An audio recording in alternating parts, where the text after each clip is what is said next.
Assalamualaikum warahmatullahi wabarakatuh.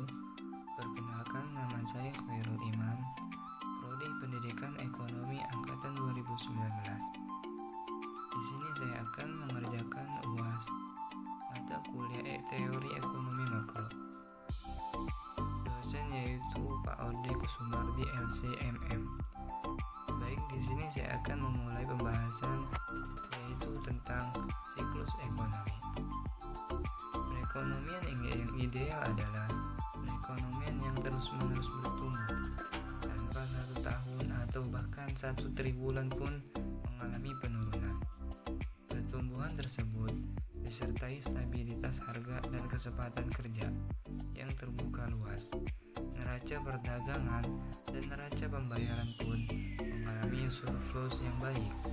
Perekonomian seperti ini dipercaya akan mampu memberikan kemakmuran dan keadilan bagi rakyatnya dari generasi ke generasi. 1. Anatomi siklus ekonomi. Siklus ekonomi dapat digambarkan sebagai gelombang naik turun aktivitas ekonomi yang terdiri atas 4 elemen. A. Gerakan naik atau upturn atau expansion. B. Titik puncak atau kulminasi. V. C.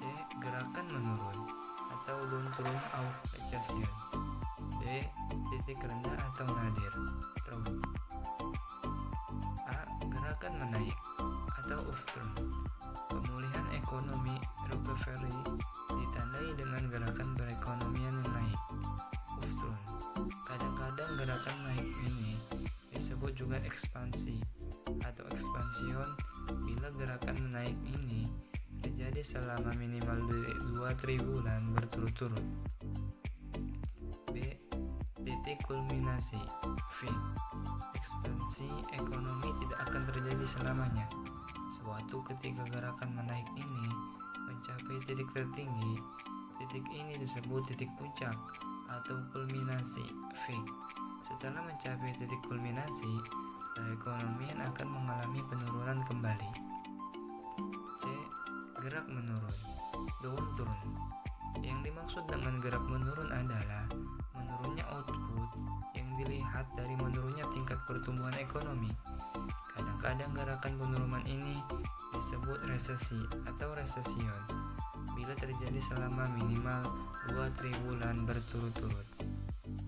D. Titik nadir, trough. Gerakan menurun akan berlanjut hingga mencapai titik yang paling rendah yang disebut nadir atau trough. 2. Durasi siklus dan faktor-faktor yang mempengaruhinya.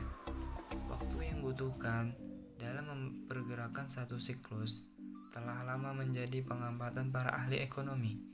Mereka menemukan beberapa variasi siklus. Siklus jangka pendek atau Kitchen-Shale. Durasi siklus jangka pendek sekitar 40 bulan. Pola siklus ini ditemukan oleh Joseph Kitchen pada 1923. Itulah sebabnya siklus ini dinamakan siklus Kitchen atau Kitchen-Shale.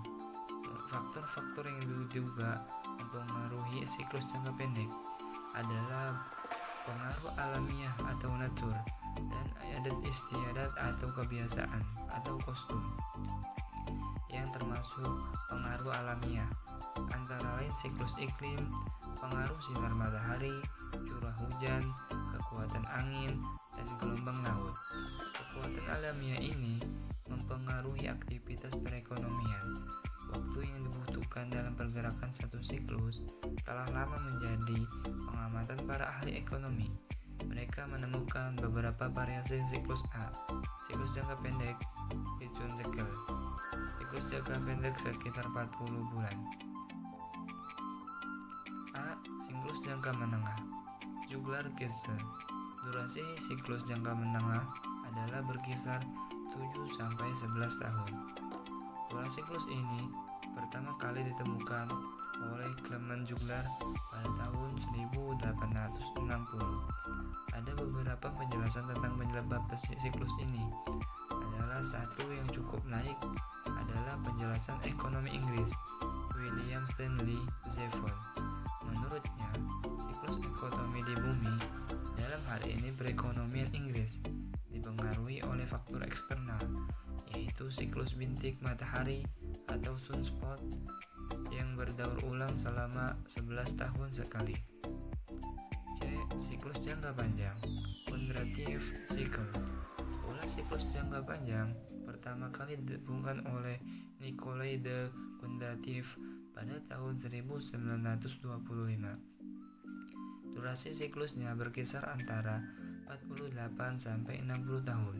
Salah satu faktor yang diduga berada di belakang siklus jangka panjang adalah ditemukan dan diterapkannya teknologi baru atau invention dan innovation, yaitu Schumpeter menunjukkan bahwa siklus jangka panjang yang terjadi di Amerika Serikat antara lain adalah periode 1787 sampai 1842 dan 1843 sampai 1897.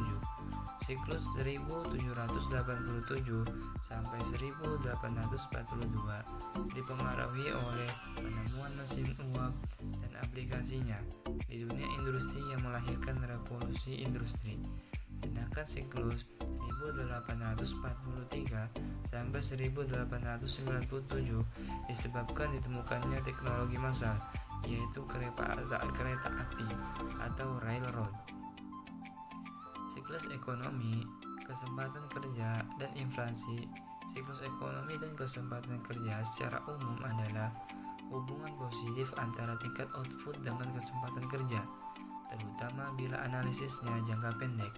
Sebab dalam jangka pendek, teknologi dianggap konstan, barang modal merupakan input tetap, sedangkan yang dianggap variabel adalah tenaga kerja. Karenanya, pengaruh siklus sangat terasa bagi kesempatan kerja. Gerak menaik dan meningkatnya kesempatan kerja yang berarti menurunkan tingkat pengangguran, sementara gerak menurun akan mengurangi kesempatan kerja yang berarti meningkatkan angka pengangguran. Hubungan antara siklus ekonomi dan tingkat pengangguran. 3. Pengelolaan siklus ekonomi. Karena siklus ekonomi tidak terhindari, yang dapat dilakukan adalah pengelola siklus agar dampak negatifnya dapat ditekan seminimal mungkin. Sementara pola siklus diusahakan stabil naik turun output, diusahakan tidak terlalu lebar, dalam arti simpangan gerak naik turun kecenderungan output jangka panjang terus meningkat. Sekian, terima kasih. Kurang lebihnya mohon maaf. Wassalamualaikum warahmatullahi wabarakatuh.